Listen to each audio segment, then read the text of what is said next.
Welcome back to the series of 10 by 10, Western philosophy.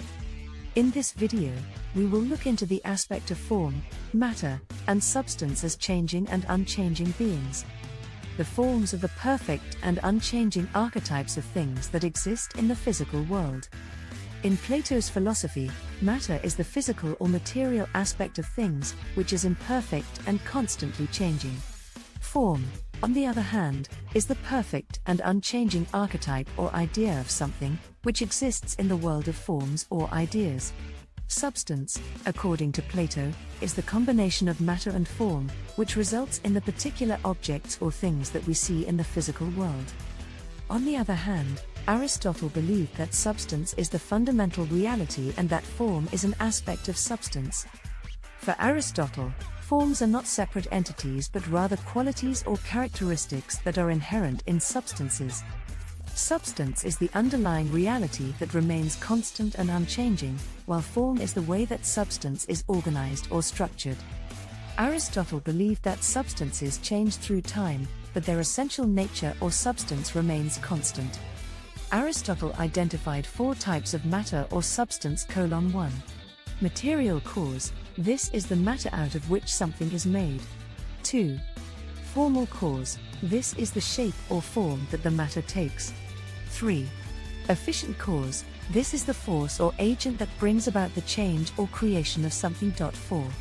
Final cause, this is the purpose or end goal for which something exists. According to Aristotle, the circular motion of the celestial bodies was seen as a reflection of the order and harmony of the universe, and it was believed to be evidence of the divine intelligence and design behind the natural world. One way in which circular motion has been used in philosophy is as a metaphor for the cyclical nature of things. In this sense, circular motion can be seen as a symbol of the repetitive patterns and eternal recurrence, such as the cycles of habit, life cycle, and others. The circular motion of the planets and stars was seen as evidence of the divine order and intelligence behind the natural world. This idea was influential in the development of Western philosophy, particularly in the work of Plato and Aristotle. Form and substance for happiness. Aristotle's philosophy of virtue and individual happiness is grounded in his ideas about forms and substance. According to Aristotle, everything in the world is composed of substance, which is the underlying reality of things, and form, which is the way that substance is organized and structured. In Aristotle's view, virtue is a form of excellence that is achieved through the cultivation of good habits and practices. Virtue is a form that is expressed through substance, which is the individual's character and actions.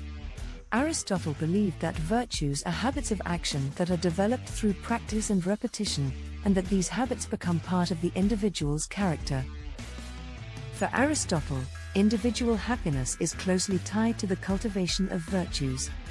He believed that the ultimate goal in life is eudaimonia, which is often translated as happiness or flourishing. However, Aristotle's understanding of happiness is not the same as the modern concept of subjective pleasure or emotional well-being.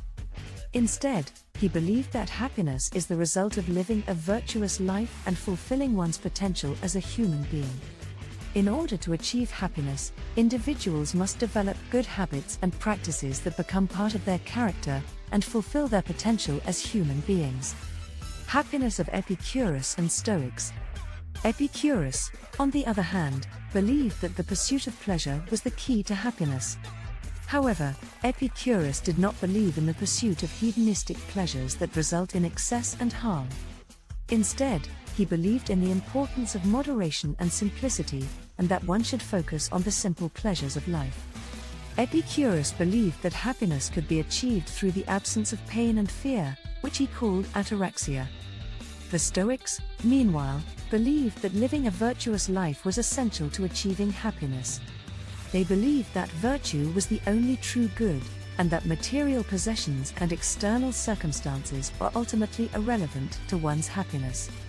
The Stoics believed that individuals should live in accordance with nature and accept what happens as part of a larger plan.